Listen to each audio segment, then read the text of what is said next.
We are live. Please go ahead, sir. Good morning, everyone. I, Bharat Jaswal, welcome you all on this eve of Knowledge Management Virtual Meet, Technology for Environment Post-COVID-19 era. It's my pleasure to be here and witness to the learn lot and share my views along with you all. As the world is coming to term with the virus pandemic, this is COVID-19. The world as we know, this is going to take change in more ways than one. Golden orders have been cast for technologies to business. Now going to look and behave very differently in the reality that will be post COVID-19. In a world that used to be known as after COVID-19, technology playing an enhanced role that will shape and reshape business conduct and consumer behavior. The underlying theme of the technological transformation will revolve around creating business models that will survive in a less contact society, a concept that will be indexed in the collective memory of our society and would see prominence in the years to come. So we have with us Sri Sarju Roy, ex-Deputy Chief Minister, MLA Jamshedpur is an environmentalist. We have Mr. Manu Seth, CEO, Chief Evangelist Officer, Speaking Minds. We have Mrs.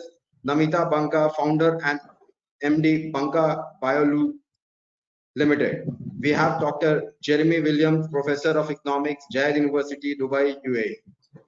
We have Mr. Singamani Nature, Chief Director, Inclusive Environment at ASSOCHAM Education Department, Cape Town, South Africa. We'll start the address with, since we are blessed to have Sri Sarju Rai.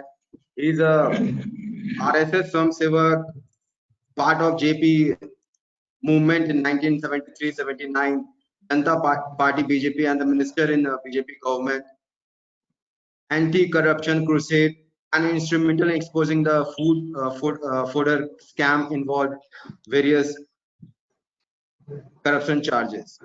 During 2019 state election, party he has contested his elections, and he took the challenge and fought the election as independent, and by changing his constituency to fight against sitting chief minister and won election with huge margin. He's a mass leader with grassroots working experience in Jharkhand and Bihar region. Taking time off from his routine responsibility, the then Jharkhand Food Minister Sarju Rai has worked to save water bodies from pollution, which he claimed is main source for disease in the mineral-rich state.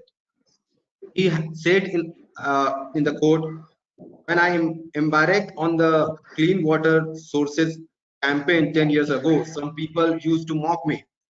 Had they taken the campaign seriously, the situation now would have not been that alarming." His NGO Yuvantar Bharti has been working to safeguard the environment of the state, and many initiatives have been taken under his belt. He has conducted many seminars for the recycling of the waste. He has been the voice of the state for environment protection.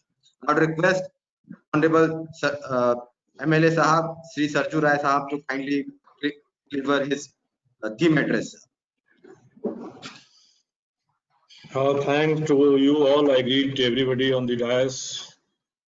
At the very outset, I would like to suggest that in the banner you have presented me as ex-Deputy Chief Minister, which I never was. You can say ex-minister. So I think that you should correct. And yes, secondly, you said whatever you said is right. And I will also thank the ASSOCHAM for arranging such thought-provoking webinar in the context of the now being lockdown. So very briefly, I would like to suggest you that whatever we read in the newspapers or whatever we heard on the visual media, that during this lockdown period all over the globe, the environment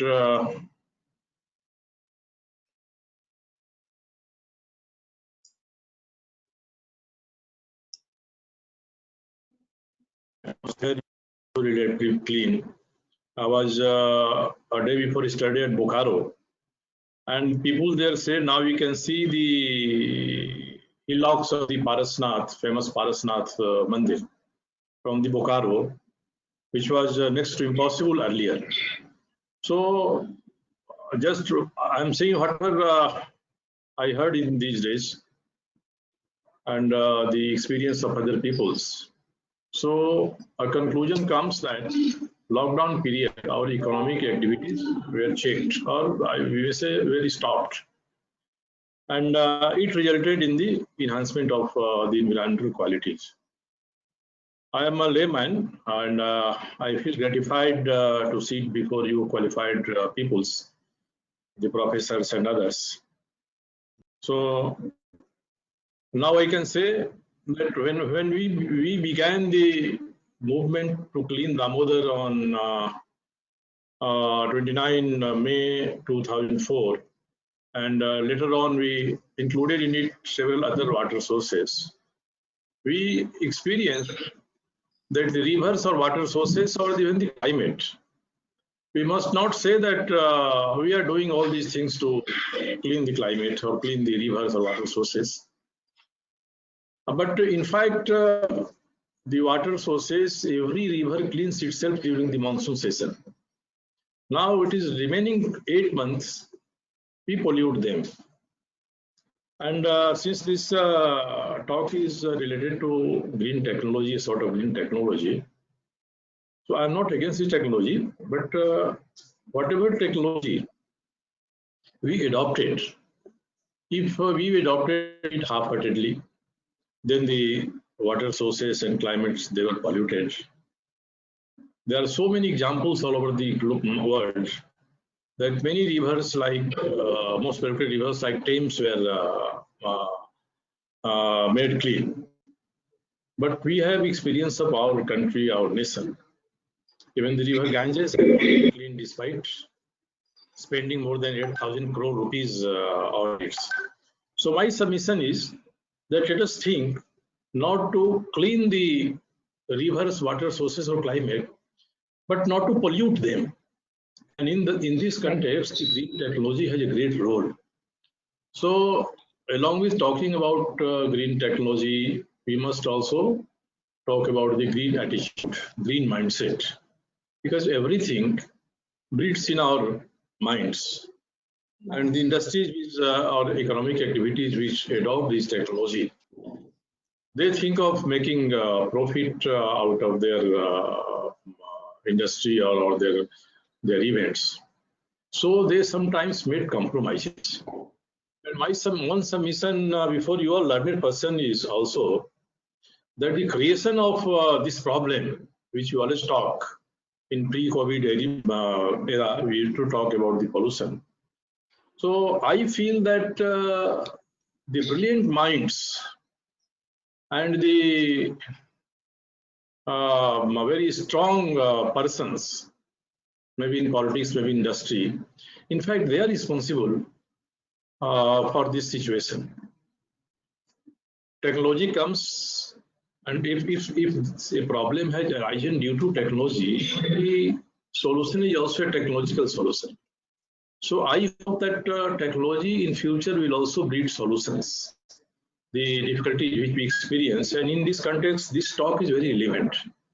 If in COVID period, our economic activities has been stopped, and the climate and water sources has become clean, we can't say that for a long time we keep our activities closed. So economic activity will begin, and immediately we can't find any technological solutions or any new green technology, because as and where basis our industries and our economic activity will start. Now we must have in mind that whatever rules, regulations has been enacted since last 25-30 years, especially after 1986 Parliament resolution of enacting this environmental, in 1986 Act was made. And after that, so many institutions were created to see that the provisions be implemented religiously. But every time we say, even after the EIA notification of 2006, we see that we are not keen to implement the provisions of our acts and rules. So main problem is here. If it is not worth implementing, we must say to Government of India, to Parliament, that your acts and rules are not commensurate with the realities. It can't be implemented.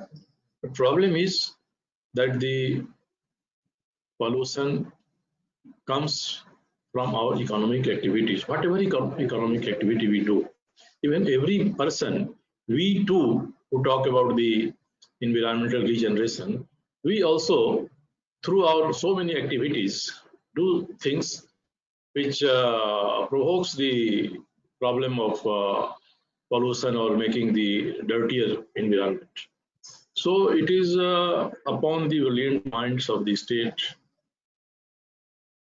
all over the country and all over the world that we must think of it with green purposes, that whatever is being done, if it affects our GDP, then we will have to think whether the growth of GDP be compromised for certain technological solutions. So you all people, brilliant peoples, having wide experience of rules, laws, can teachers can show pass to persons, layman persons like me and others.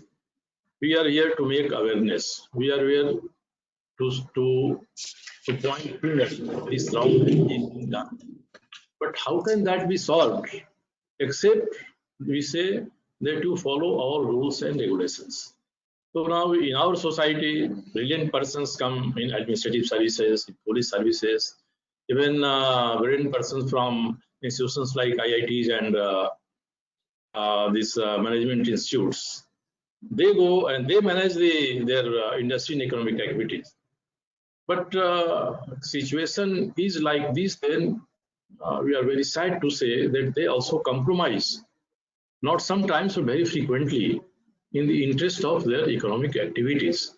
So the casualty is the environment. So I will like to say you, to request you people that this webinar in which we are to face may bring some positive results. There are a lot of talks going on about green technologies, green environments, all that. But their cost benefit ratio, their economic rate of returns, etc., keeping its mind. It is high time that we must give solutions that policymakers sitting in the government and outside it may work with a green mindset, and everybody associated with economic activities, they must be sure that they will do justice to it, they will not do any harm to it, rather they will not compromise with the rules and regulations which are made to regulate them. I think from my behalf, this is what I was eager to say before you. Thanks you all.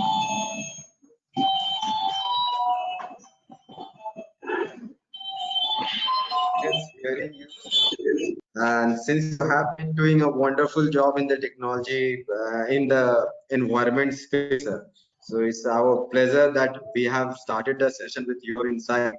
Uh, Now we have various panelists who have joined here. So now I'd request Mr. Manu Seth.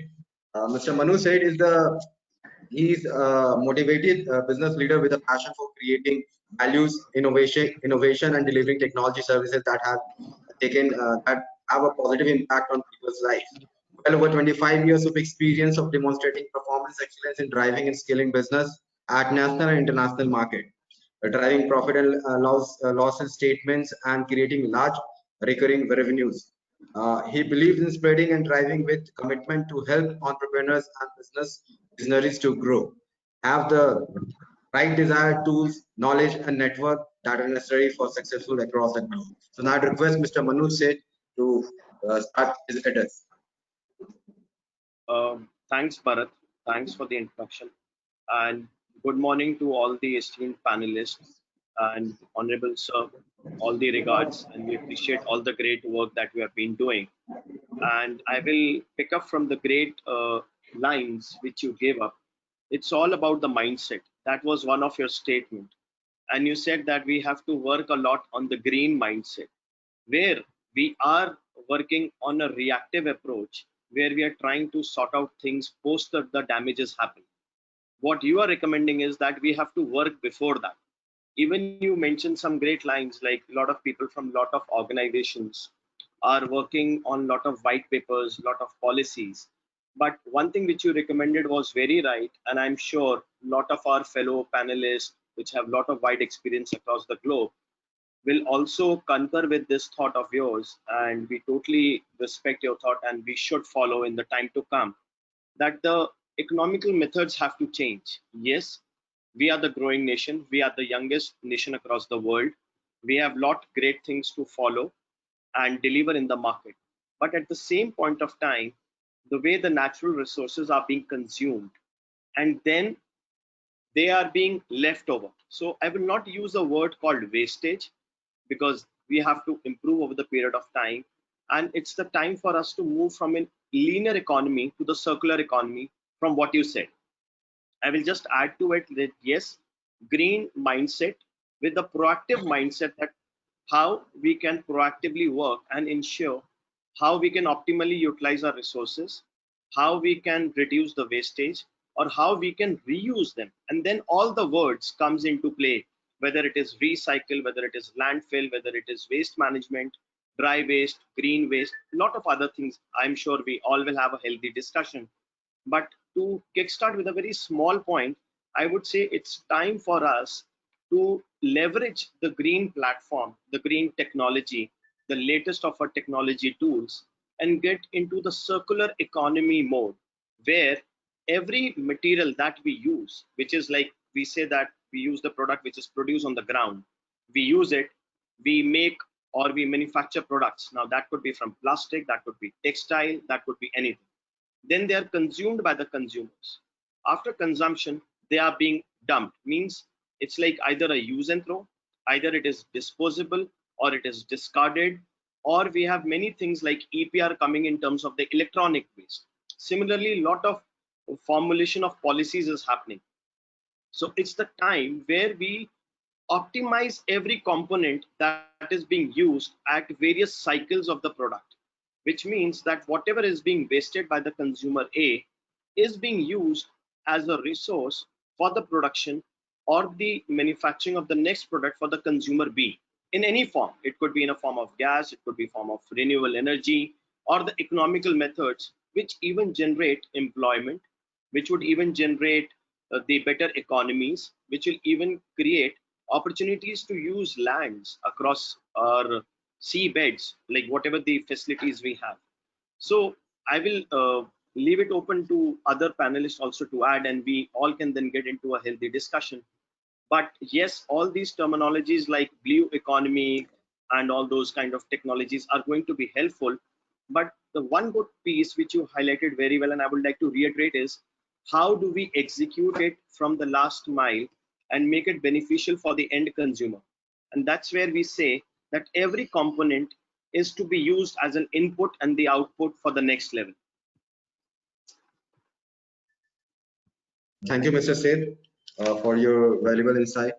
Now I'd request Ms. Namita Panka. She is founder and MD for Panka Biolu Limited.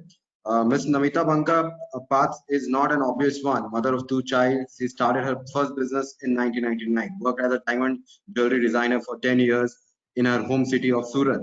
After her husband transferred to Hyderabad in 2008, Ms. Namita made a clean sweep despite the odd of coming from a traditional Marwadi family of Rajasthan. She enrolled in a course on social entrepreneurs and tried her hand at selling ink cartridge and green office supplies. Ms. Namita Panka has recognized and awarded for her business model and innovations. She was recently conferred the Udyami Award by Sri Venkata Naidu, Vice President of India. Madam, all yours, ma'am. Looking forward to hear. Thank you so much, Bharat, for giving me this opportunity to come and speak and discuss with the panelists. And thank you, sir, Sarayu sir, for being on this chief guest for us. It's my pleasure to hear you all, and definitely I came into this business because of environment. And today the topic, which is it's very close to my heart about technology. But as a company and as a person, we all are responsible for this environment. Whether so, as Sir said, that green minds, yes, that's the first thing I think we should have. And second is the change that we want to bring about in this industry or in this whole environment. So for me, this subject of technology is I have seen people coming out with very novel and simple technologies. But I don't know, sometimes the policies don't support them because they're so simple. Sometimes the people don't support because they believe simple technologies cannot be adopted. So where there is a gap here, which I feel, there is green technology everywhere. Everywhere we can find technology for rainwater harvesting, for cleaning of the rivers, or by simply just wastewater management.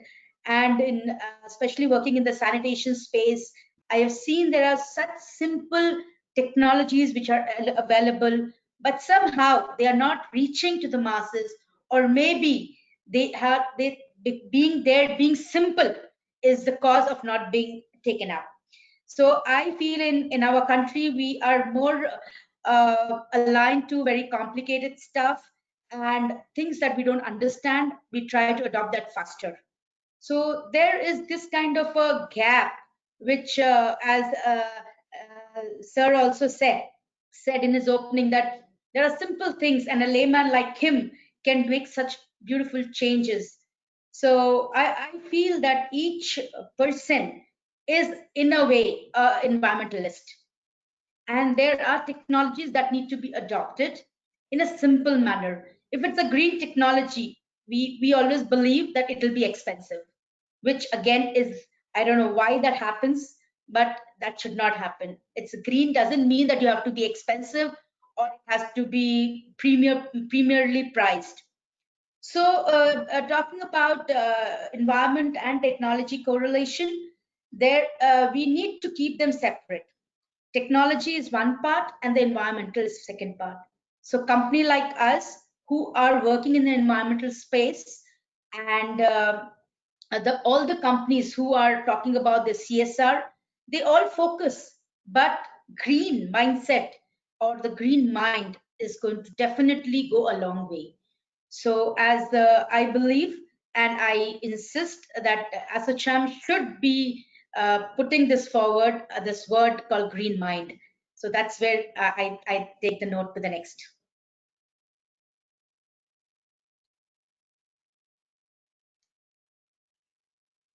Bharat, over to you. Panka. Thank you, Ms. Panka. It's a great pleasure hearing you. And as you told, change is something we need the most, and change is something we resist the most. So yes. Now we have Dr. Jerry Williams, who is Professor of Economics, Jayed University, Dubai, UAE.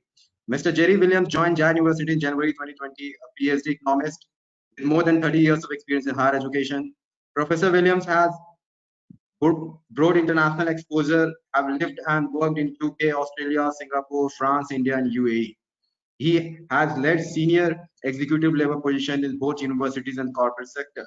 He has published 3 textbooks, more than 40 peer review papers, and over 50 other articles and papers.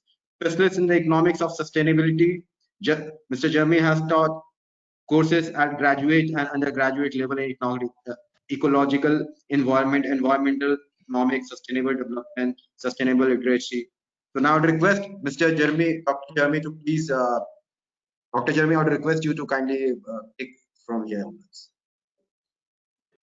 Thank you, Bharat, and good morning, everyone. It's a great pleasure to be here amongst such illustrious company, and I've been listening with great interest to what you've all been saying. I have 5 bullet points I'd like to talk to. I'll just tell you what they are first, and then I'll maybe expand a little on each of them. My first point is that, and this will come as no surprise to any of you on the panel, we have a planetary emergency on our hands, and it's an existential threat to humanity and indeed all other living beings on this planet. And I think if COVID has done anything, it's made us realize that we need to take better care of home, planet Earth. I'll talk a little bit more about the dimensions of that planetary emergency in a moment. My second point, and again, this probably won't come as any great surprise to people, but my second point is that the vast majority of nations in the world today do not have any coherent public policy to address this problem. And my third point is that where there is change happening, it's coming from the corporate sector, but in the majority of cases where there is some attempt by these companies to become Paris compliant, which is the new buzzword, compliant with the Paris Agreement, they are sadly falling way short, and they're falling short because of lack of understanding as to what it means to be truly sustainable. My fourth point, and I guess this is the main theme of this webinar today, is that COVID-19 is a wake-up call. It is a harbinger of things to come that sadly are likely to be a lot more dangerous, a lot worse, unless we act. And the clock is ticking. And my final point, which hopefully will be on a more optimistic note, is that we need a new economics. We need a new economics for the 21st century, and one that works with nature rather than against it. And I'm not here to give everybody a lecture. That's my day job.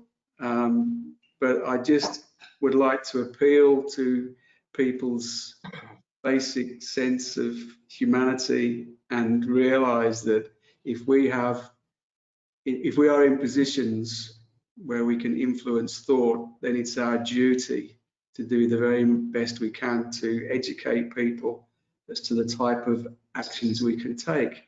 And I just want to suggest, in concluding my final point, certain public policies that governments might consider, which might give us some chance of living in a happy, healthy world by the middle of this century.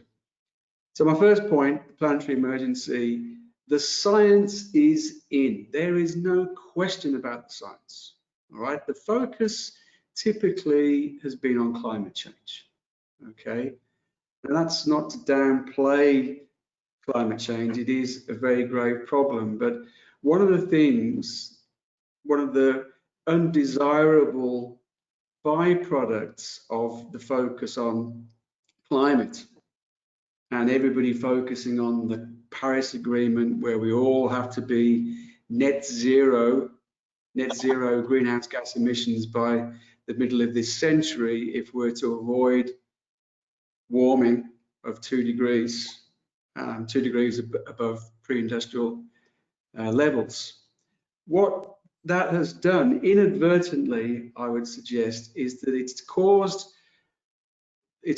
us to take our eye off the ball and not also acknowledge that there are other very grave problems connected with sustainability or lack of sustainability in the way that humanity goes about its business.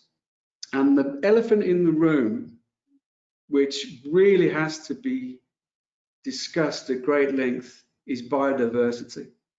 So we have the Intergovernmental Panel on Climate Change, the IPCC.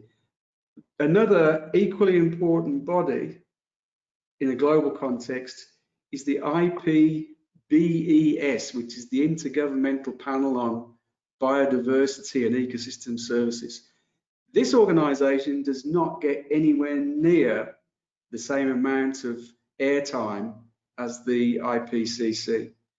And I mean, the warnings they give us when they release reports become graver and graver every time they issue a report. There was one came out just a week or so ago, and it's talking about 5 drivers that are changing nature. One is change in land and sea use. We are clearing land like there's no tomorrow. We're doing enormous damage to ecosystems in the waterways, water systems, particularly our oceans. The direct exploitation of organisms other than ourselves, we do a pretty good job with ourselves, but just the slaughter of wildlife, the extinctions that are occurring at a dramatic rate. Climate change, of course, that has to be there. Pollution in the air, in our waterways, in our soils, and the rapid expansion of invasive alien species. All of these are direct drivers of change in nature. And humanity seems to think that it is somehow above nature, that it is somehow superior to nature, where in actual fact, we are nature. We are part of this interconnected system. And if we continue to mistreat the natural environment in the way that we have in the last couple of hundred years, but particularly in the last half century or so, then we are really setting ourselves up for a big fall. My second point, the vast majority of nations around the world just not being ready for this. I mean, I don't need to expand too much on this point. Just look at the dire performance of so-called developed countries around the world in response to COVID-19. The disastrous way that the UK has handled COVID-19, the appalling behaviour of the Brazilian leadership in its treatment of its preparation and action that aimed at COVID-19. And then, of course, last but by no means least, we have the disastrous management of COVID in the United States, where more than 100,000 people have now lost their lives. The sad thing is, I mean, that in and of itself is sad, but here's the big issue. COVID-19 is a pinprick compared to what we could face in terms of the pain that could eventuate unless we get our act together and prepare adequately for this planetary emergency that is looming larger with every day that passes. Change is coming in the corporate world because corporate people, they always think about managing risk. This is my third point. Sadly, I mean, they're motivated by profit. That's why they want to manage risk. But sadly, their understanding of sustainability is largely superficial.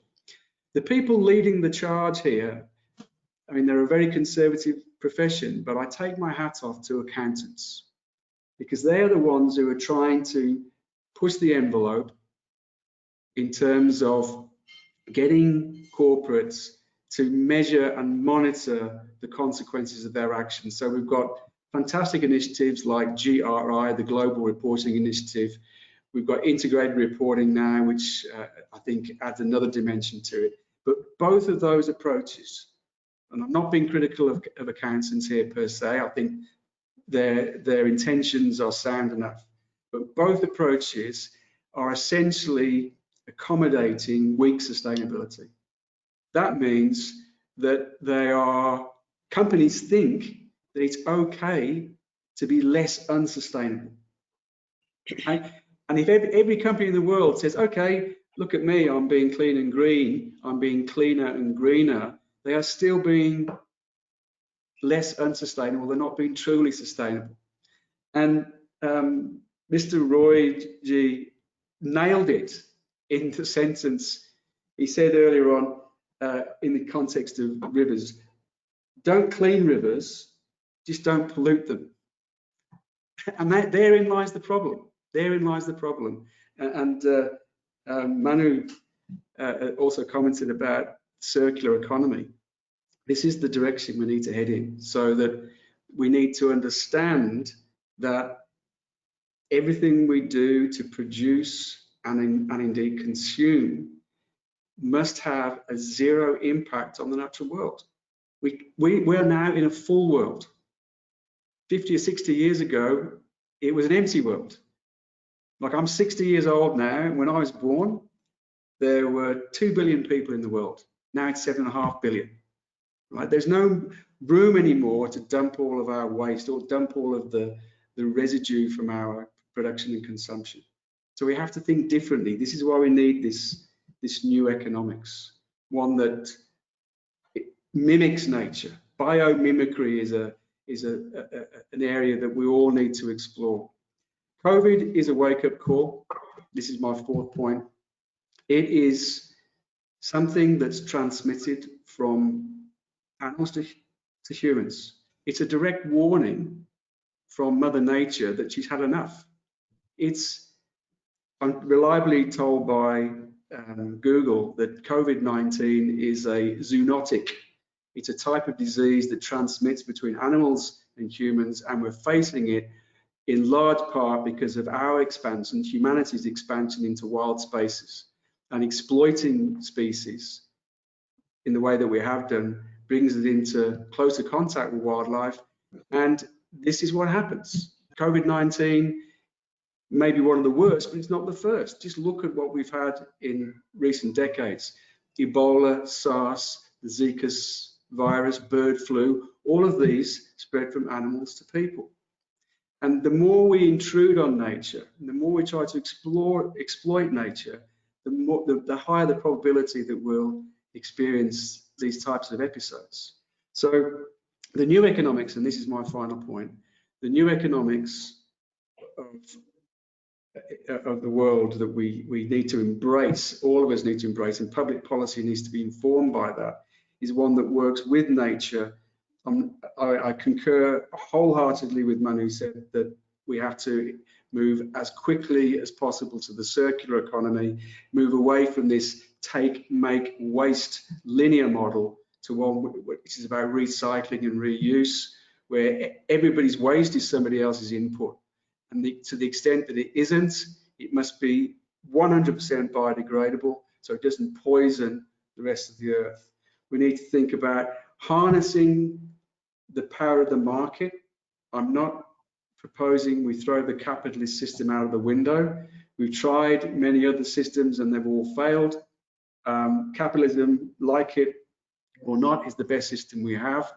But we have to get rid of this doctrinaire approach to free markets. Markets work sometimes, but a lot of times they don't. So we need to have intervention on the part of government, maybe through the taxation system, through subsidies, to send different price signals.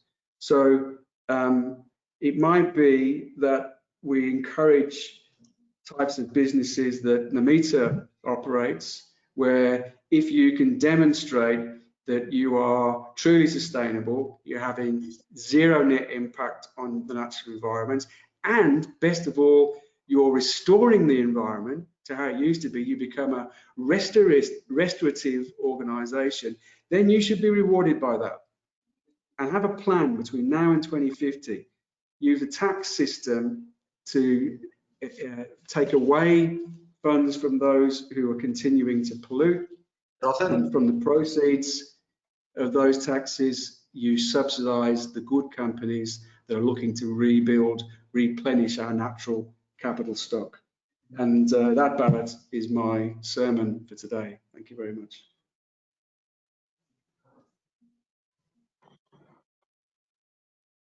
Well, thank you, Dr. Williams.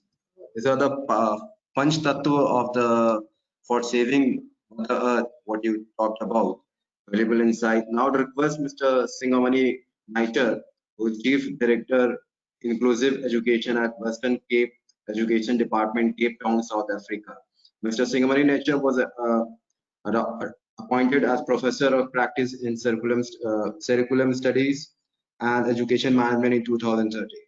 He is an author of Introduction of Inclusive Education in South Africa, A Space for All, and co-author of Inclusive Education in Action in South Africa. He is also a marathon runner and completed a New York, London, and Oslo marathons. Pacer for Puma and Adidas in the 2 Ocean Half Marathon. Now I request Mr. Singamani, looking forward to hear from you. Good morning. Is it morning now? Good morning, everybody. Thank you very much for inviting me. And I really enjoyed the presentations. And I think all the panelists have a lot to offer to the world. But, you know, I have a different position on this matter, which I've expressed a few times. And it is about the, you know, as Jeremy speaks about the world and the people, we have a great universe. And we have such a magical world. I mean, if you just look at the human body, the way it works, and if you look at the mountains and the sea and the rivers, and if you look at the seasons, the day and night, it's a magical world. But you know, if you look at human beings, the way they live, it is really sad. And if you look at the response to COVID, if you look at the response to COVID in the United States, there are over 109,000 deaths. And there is this lack of humanity in the world.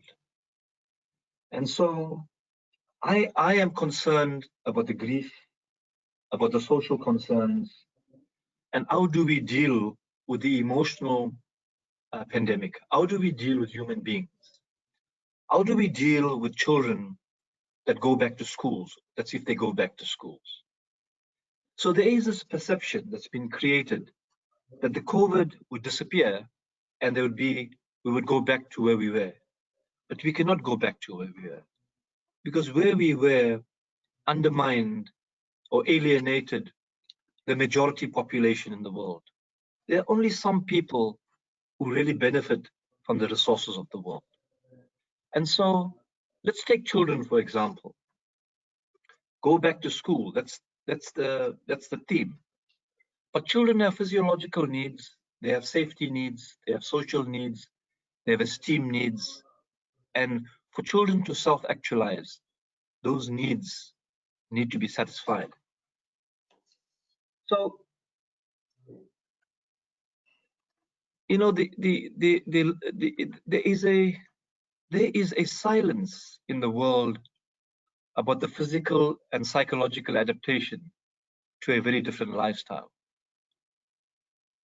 So my view is that this lockdown, you know, you can talk about the environment and you can talk about technology and you can talk about all these issues. But this lockdown was combined with major social isolation. And this aspect has far more negative consequences on the elderly, people who live alone, and on teenagers. After that, we have people who already had mental and physical health problems. They will, of course, experience even more negative effects. They will be at the highest risk to have psychological problems that will include dark periods and even suicidal behavior. Now, I'm saying these things because there's a genuine lack of commitment to humanity. And I believe that humanity comes first. People come first. So, you know, I'm not anti-capitalist. I don't want to sound like a socialist. But what I'm saying is, we need to take people first, right? The people who can't tolerate the isolation, the lack of physical activities, create deep anxieties, nervousness, and insomnia. There is, of course, huge growth in the number of symptoms connected to general bouts of stress and a feeling of vulnerability. For me, that's an essential point, that we need to put, we need to develop a new social compact. We need to take care of our people. We need to take care of our children. We need to take care of the older folk. Because the system, the way it is, sustains itself. It reproduces the status quo. I've been to India, and I love India. It's a very nice place. But, you know, I went to schools in India, and the schools reproduce the status quo. Just like in America, and just like in the UK, and just like Brazil, and in many other countries in the world. The poor remain poor, and the rich get richer. We have to change that system, right? And I know it's a difficult thing to do. Those riots in the United States, Martin Luther King said that the dominant group in America wants people to pull up the bootstraps. But he said the African American people don't have any boots. The working class and poor people in the world don't have boots. They can't pick up the bootstraps. What we have to do is we have to rework the education system. We have to talk the language of humanity. So in this pandemic, there isn't a mention of this, right? There's a mention of technology, how important it is, how important all these other things are that will advance the world. But it only advances the world in material terms, not in human terms. In terms of mental health, we are already seeing the consequences, but this is only the beginning. What we expect is a steady growth in the number of patients who need psychiatric and physical therapy. In order to provide this kind of care for people, the authorities need to strengthen and improve the facilities and equipment that is needed. I hope that across the world, people will understand the need for better and more care of human beings. So I heard about that trip that many poor people did in India. I didn't understand it very well. But those people are human beings. You know, I believe India's greatest strength is its spiritual depth. And maybe you think I'm naive, right? But I do believe that. And I think that we have to put humans first. So technology is important, progress is important, and so on, but you cannot put human beings second. And I think in this entire pandemic, that is what I have witnessed. And so, colleagues, it's really nice to chat with you and talk to you about these things. We live in a wonderful world, but we must improve it for the poor people.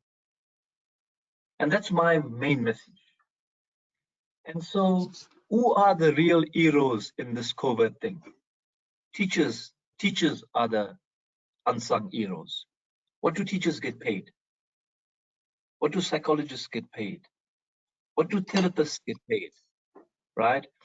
So I think COVID, in conclusion, has provided us with a very unique opportunity to talk about advancing humanity. Because that's why we are in this situation, I believe. And it is a metaphysical belief. It is a belief that's based on metaphysics rather than the science and economics.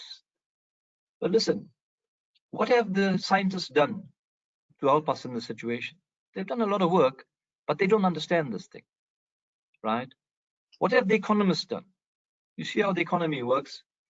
You can never get a solution from human beings unless it is underpinned by a great commitment to the upliftment of humanity. So thank you, colleagues. I hope that I have been understood, but I think that's the central message. Thank you very much.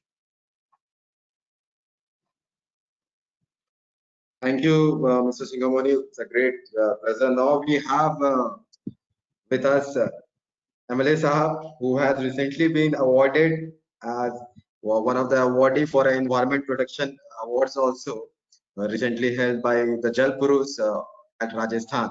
So, sir, after kuch, we want your views to enlighten more. Rajura Sahab, looking forward to your views. It is a matter of common concern.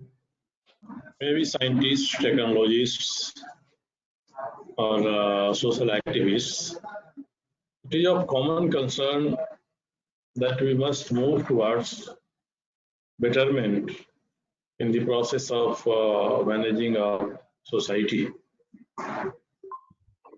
And there are so many things already has been said, and there is no need to reiterate all those things here. Simply, in the background of the COVID, we are interacting about the future steps with regard to improvement in technology, so that we can produce in a more better way, as Professor Sigwani said, that the education and society, the poor, they should be our concern. They should be, there is no doubt. But the way our economy is moving, the way our financial management is moving, or even the institutions which we have created to guide us, they too are not in a position to say that what better proposition can be made. We are all moving in the said directions. The natural resources, as Professor Williams said, it is definitely a matter of managing our natural resources. I would like to give one example very briefly. Professor Sigwani was talking about India. In India, there is a state named Jharkhand. And in Jharkhand, there is a district, West Simbhum, in which in 1.5 blocks, the precious iron ore exists at subsurface level. And on the surface level, there is a well emerged forest of sal trees. And it is said that this sal jungle, the sal forest has unique features that it regenerates itself. And as rains, as you may say, rainforest. Below the surface exists the iron ore of very good quality. Above the surface exists sal trees. And there is saying in Hindi, 100 साल खड़ा, 100 साल पड़ा, जौ वर भी नहीं सड़ा. मतलब, it will live 100 years life, a sal tree. And if it is cut and felled on the ground and lives like that for 100 years, then not even iota of it will not give way. It will not rot. So people like me call it green steel. Even steel cannot exist for so many long time. But there is rivalry.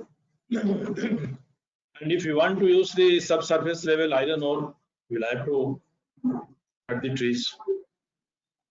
What we suggest is to go in a sustainable way. But truly said that new economics is needed, because in present economics, we are vying for increasing our GDP, increasing our production.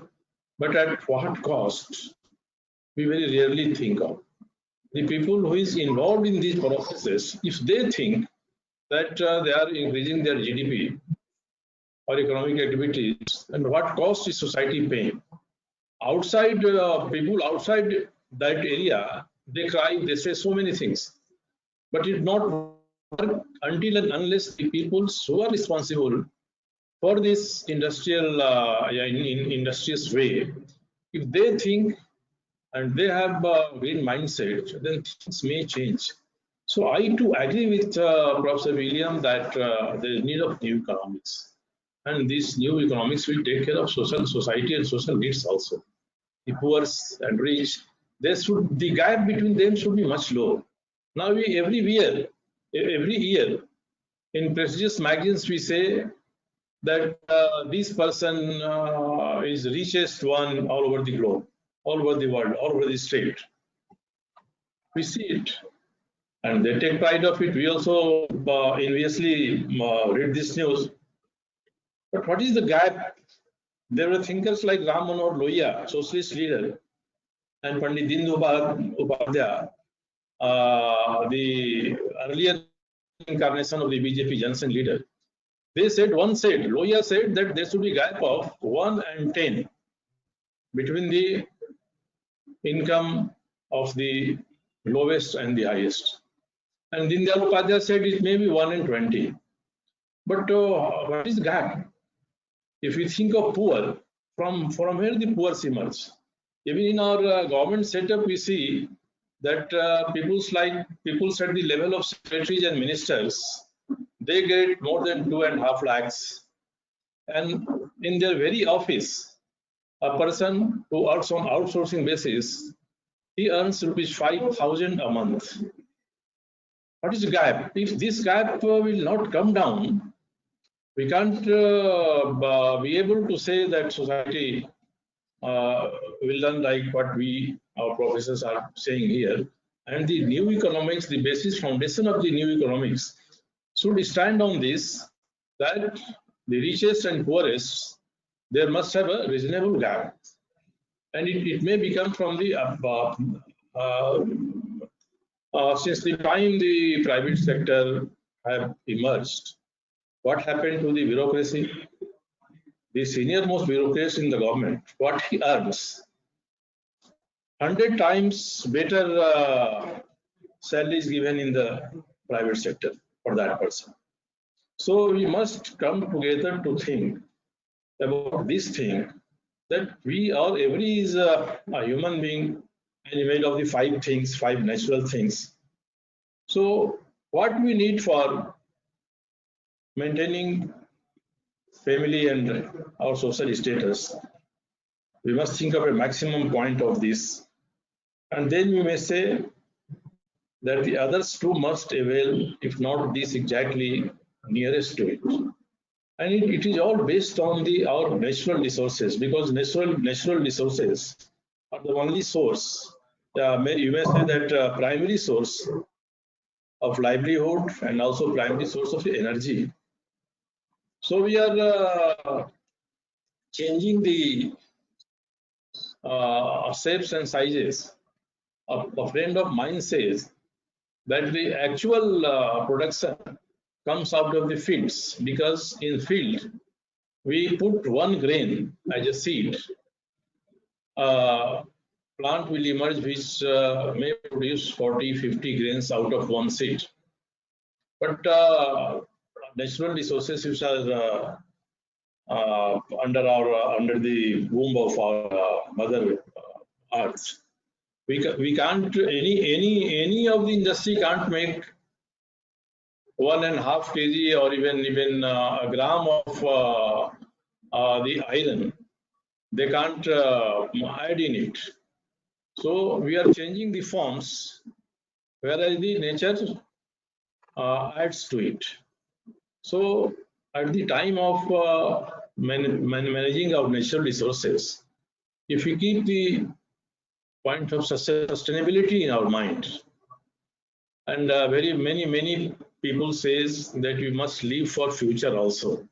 We should not be so greedy that we consume everything in this in our this life. Gandhi is very frequently quoted, "Earth has everything to fulfill our needs, but not our greeds." So you all sitting here may contribute in this direction, and whatever Professor William and whatever Professor Sigmoni and Mr. Seth and Mrs. Namita, they said, I agree with their propositions. And there is a need to prepare a climate to have awareness in this regard. And only one thing I would like to say, that when people like me talks of spreading awareness, what is my experience that we need not spend our forces on awakening the common people. If we may awaken handful of brilliant minds, then the problem will be solved. Because I feel that common person is a victim, and he is cutting what we are reaping. So if we are aware in this regard, and we think that the green mindset may prevail everywhere, and जिसको हम कहते हैं लोभ and love, benefit and greed. If the greed and benefit, these two terms are said goodbye in this our economic activities, then we may come at a situation which will benefit every citizen of the world and have a sense of satisfaction to us also that we are doing something for the betterment of this society. And I think occasions may come when we may interact again and again. But the new economics and gap between rich and poor must be given a label, and then we can say that a better society can emerge in post-COVID areas.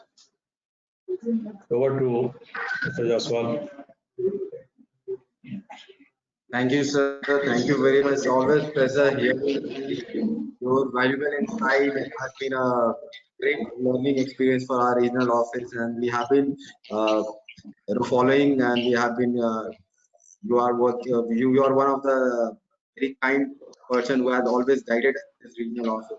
Now, I'd request Ms. Namita Panka. You have a presentation to run, right? So you'll be getting a presentation right now, so that you can start your presentation.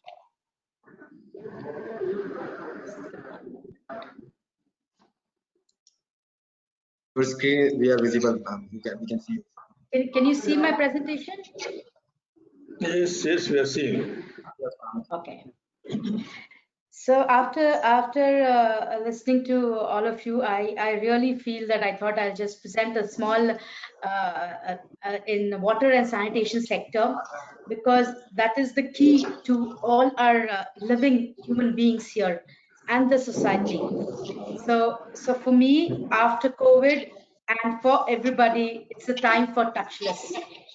So as you know, it's a new Green Deal. We can't meet people because social distancing is the key to everything now.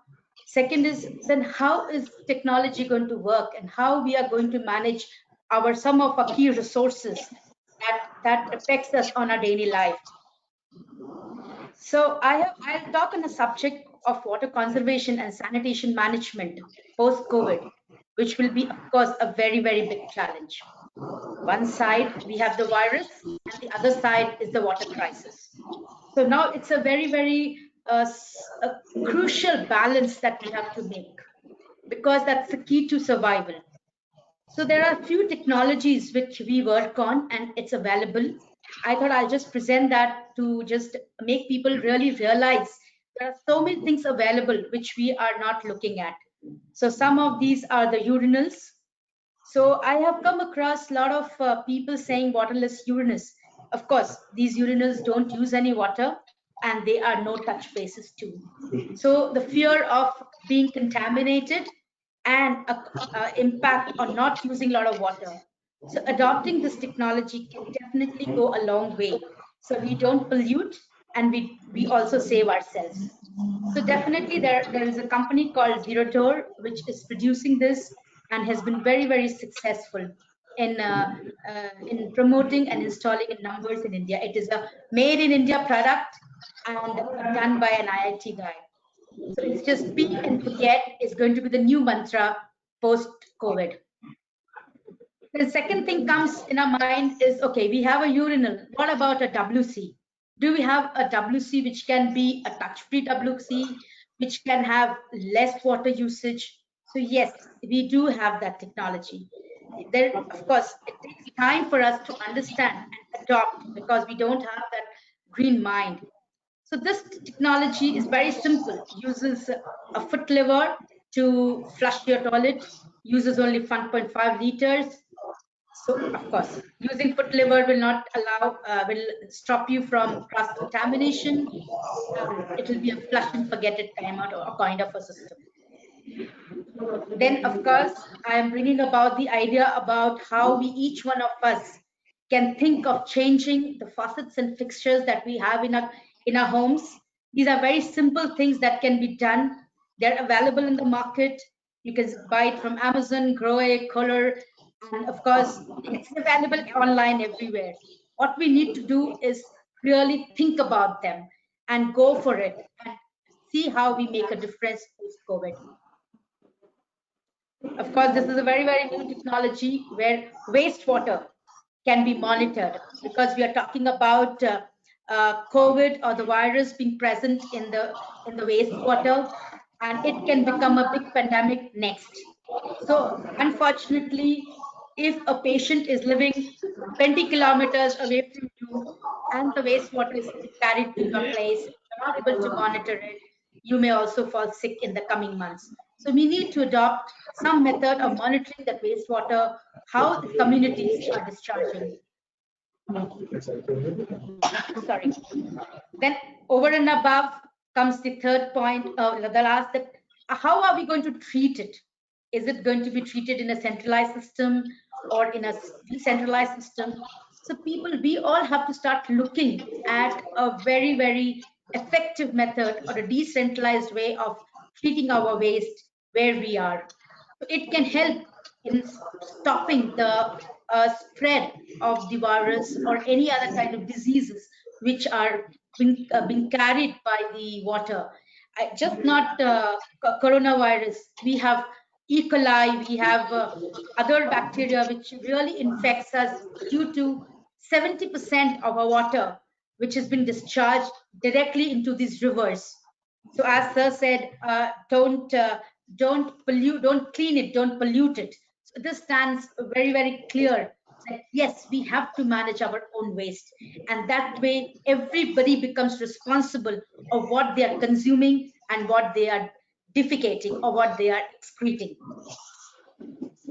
We have now, the government is coming out with a lot of FSM technologies where most of us know the septic tanks, they are being discharged in the open carelessly, again polluting our rivers and water bodies. How do we actually bring back our fresh water without polluting it? So we need to have technologies, not technologies. There are technologies, but using them. So government is coming up with this particular model where all the septic tanks need to dispose them in a systematic and a very, very regulated method. So I think the authorities have taken a call on that very, very seriously. Finally, I have come across this product which I found very interesting, that we can produce locally in our offices simple chlorine with salt and water. So it does not have anything else except water and salt, which can be used on a day-to-day basis. Because that's going to be new mantra, to disinfect every day, and buying and using so much of plastics. Again, those plastics go back to the resellers and then back to the system. So managing plastic at the COVID time is also a very, very big subject. So producing our own chlorine in home and distributing it or using it on the daily basis can be a fantastic idea to post-COVID and availability. So this is what I had to say regarding our technologies in the time of green. So that's over, and over to you, Bharat, again. Thank you, Ms. Navita. Thanks. Thank you. So, we have with us Mr. Manu Seth. He is having a well over 25 years of demonstrated performance excellence experience in scaling business at national and international level. Now, I would request Mr. Manu Seth to add a few of his insight. Thanks, Bharat.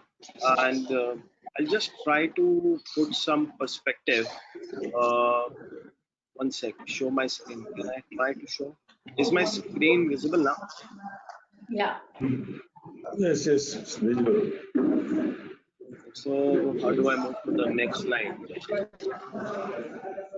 Put it on slideshow. Yeah, I did that.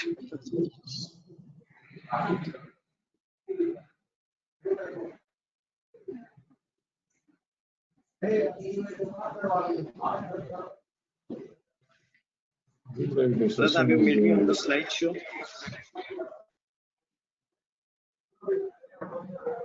Is the slide visible now? No, it's not The visible slide right came on now. earlier. The slide came on earlier. Yeah, yeah. Now it's there. Now it is? There we are. Okay. But I can't move to the next one. Bharat.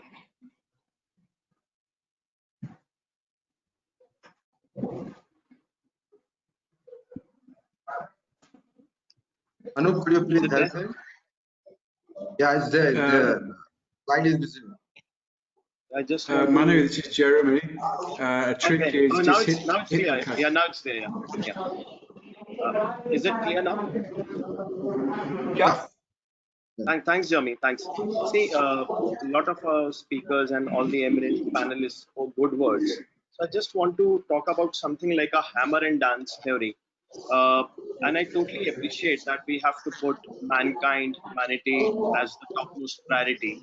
But at the same point of time, there has to be an infusion of capitalism on those kind of ecosystems because the economy is running around that. We have changed, and what even Jeremy you pointed, like from 2 billion to 7.3 billion right now. So I see the current situation is hammer and dance where we can't avoid it, but yes, we have to optimize.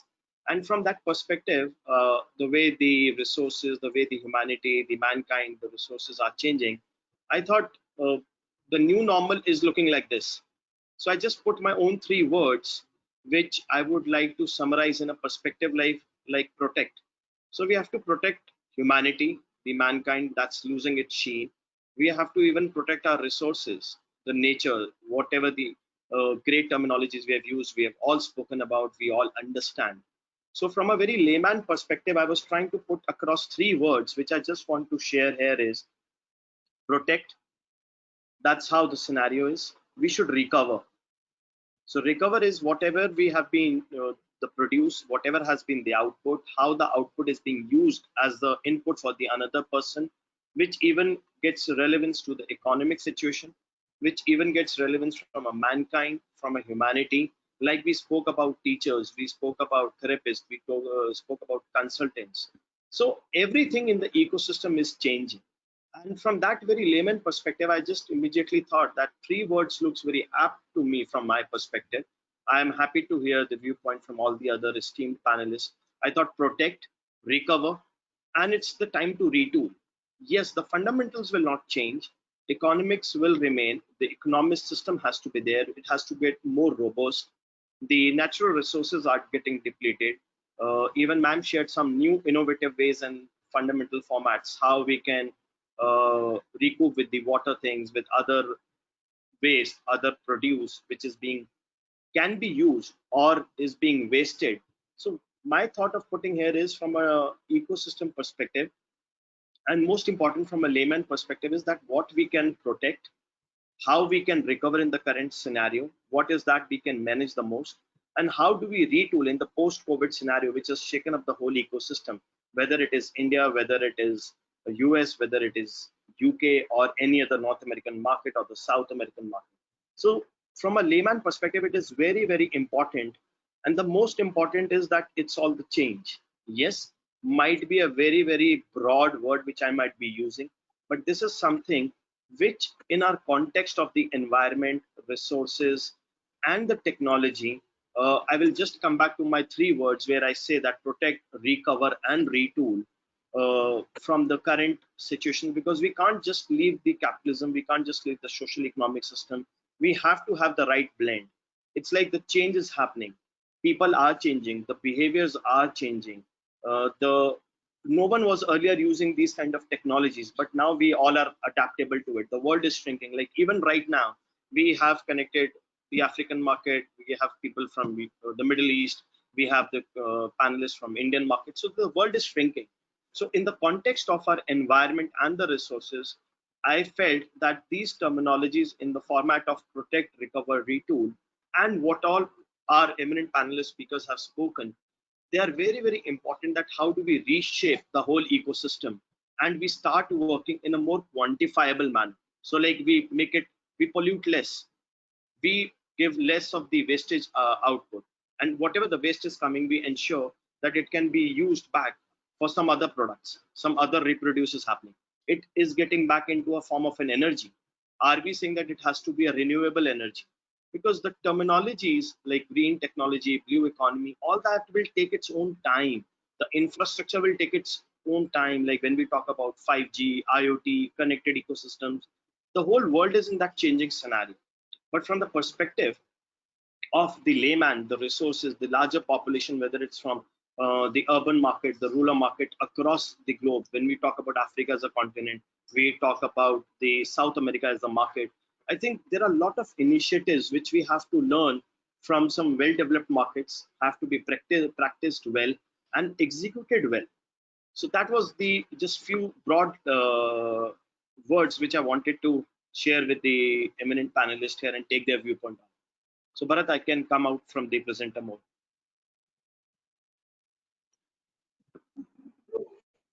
Thank you, Mr. Seth.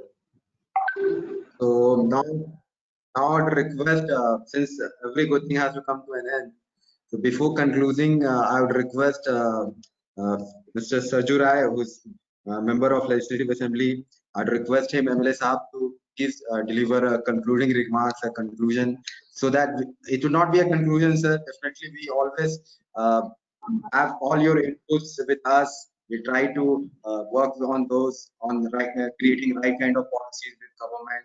So looking forward to hear a concluding remarks from you, sir. Well, I feel it is beyond my capacity to have a concluding remark on the sayings of the eminent people here.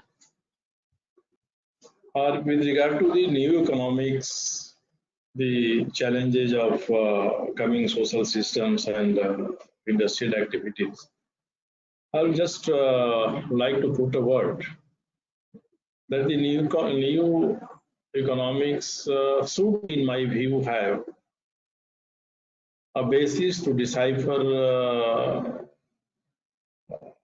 about what is the capital and what is the income. Because many times we feel that capital and income, they are not being taken in appropriate stride and mingles out so many times. And also that whatever we have made, we attach much value to it. And whatever we have got free from the nature, we feel it valueless. And when we pollute them, then we want to attach value to them, to clean them. We know air, water, etc. They are a free gift. So in our social economic activities, we place some value to it also. And people generally feel that these are valueless.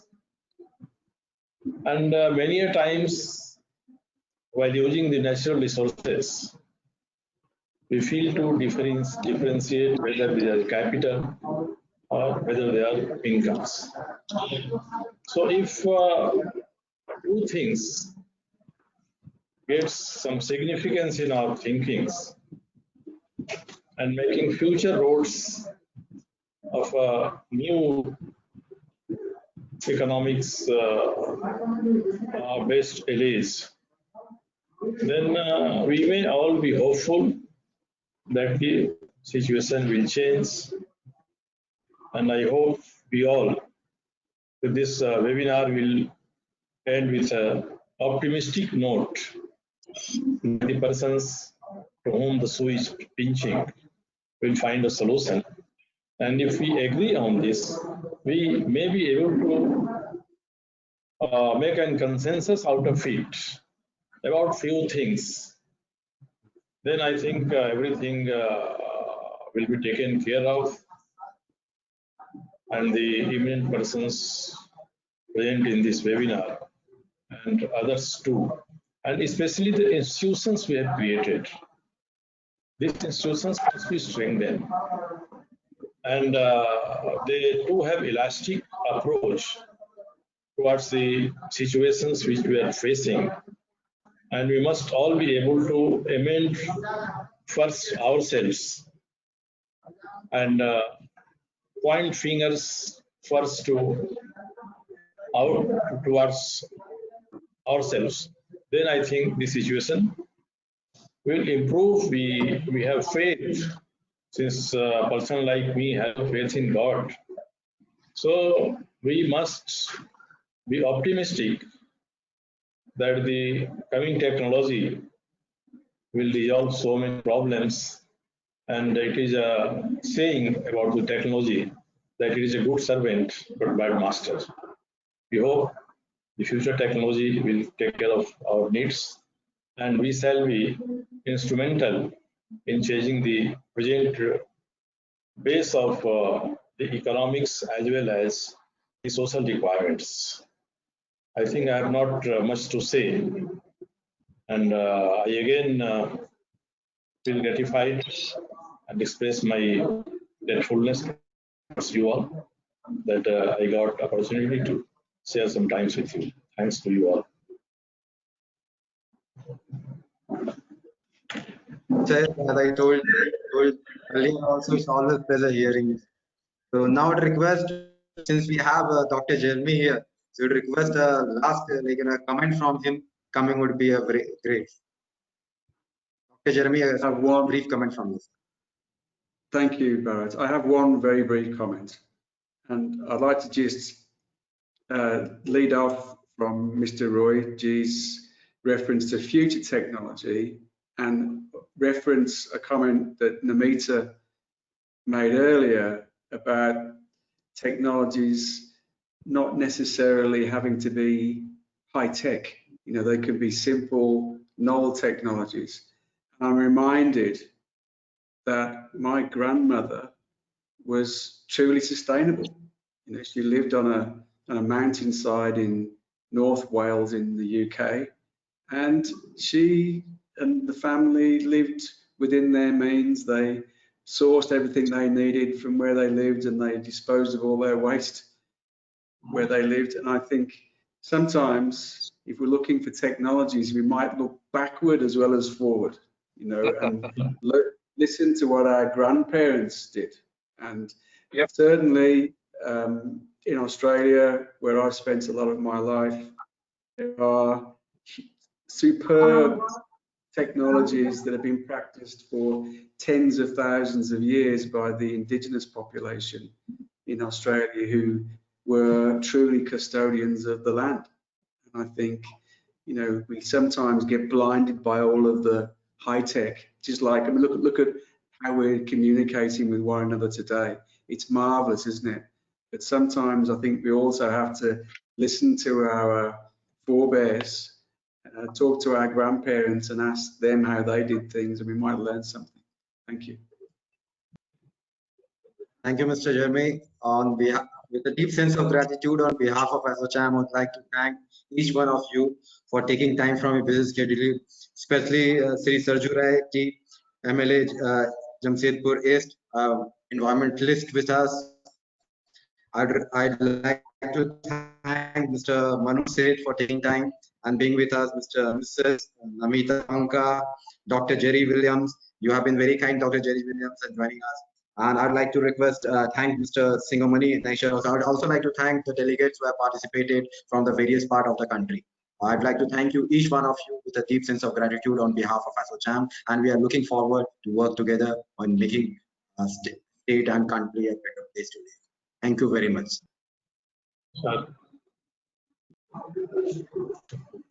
उसको याद करवा के बात